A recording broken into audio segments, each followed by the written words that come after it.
This is Harnett with a one-take Work.Love.Play Daily video blog.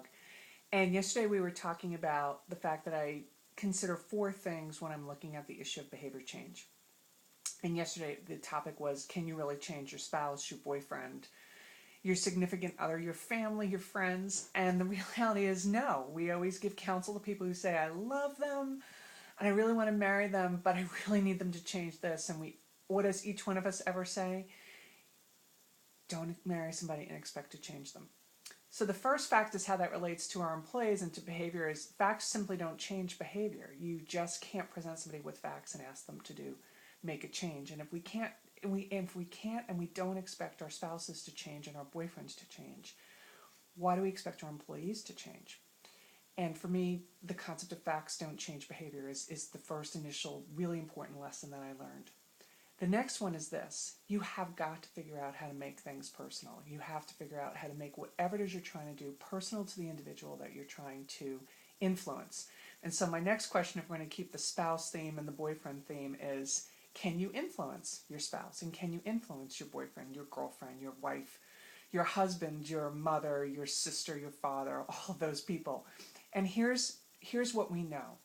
What we know is that if you're asking for a low impact change, meaning that the change may be just simply somewhat informational and you giving a personal context. So for example, it makes you nuts when your husband doesn't empty the dishwasher. And it really doesn't bother him one way or another. He just always emptied the dishwasher as he needed it instead of emptying it all at once. And you just tell him, look, I really need you to empty the dishwasher. It makes me crazy. It just really is disruptive to me. I can't tell where to put the dirty dishes. I have to put them in the sink.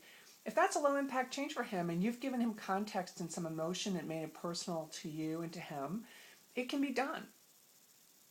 And the same for our employees. If we know that, for example, a low impact change is getting a flu shot, and we tell them, here's all the reasons why it's important, here's what we're willing to do, and here's why it should be important to you, we might be able to make that change.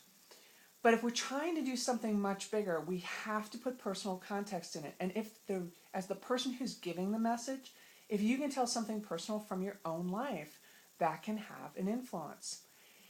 If you can tell something personal from that person's life, that has an even bigger influence.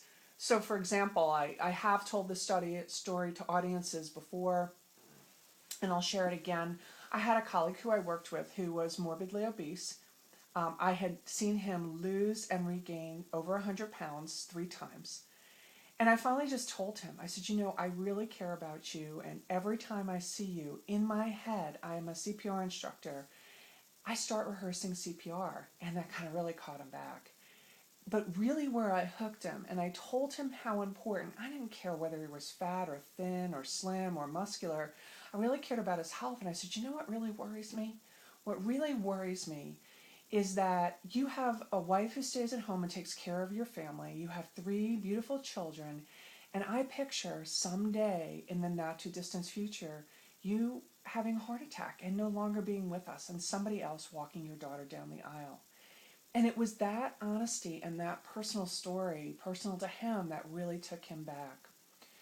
So kind of a depressing way to end a Work, Love, Play daily video blog, but my second big lesson after facts don't change behavior is that if you are trying to change something, you have to make it personal to the individual. You have to make it meaningful to them. You have to touch their heart, particularly if you're expecting more than a low impact behavior change. So this is Harnett with a one-take Work, Love, Play daily video blog. And I hope today that you've enjoyed some work, you've certainly enjoyed some love, and don't forget to get some play. Thank you.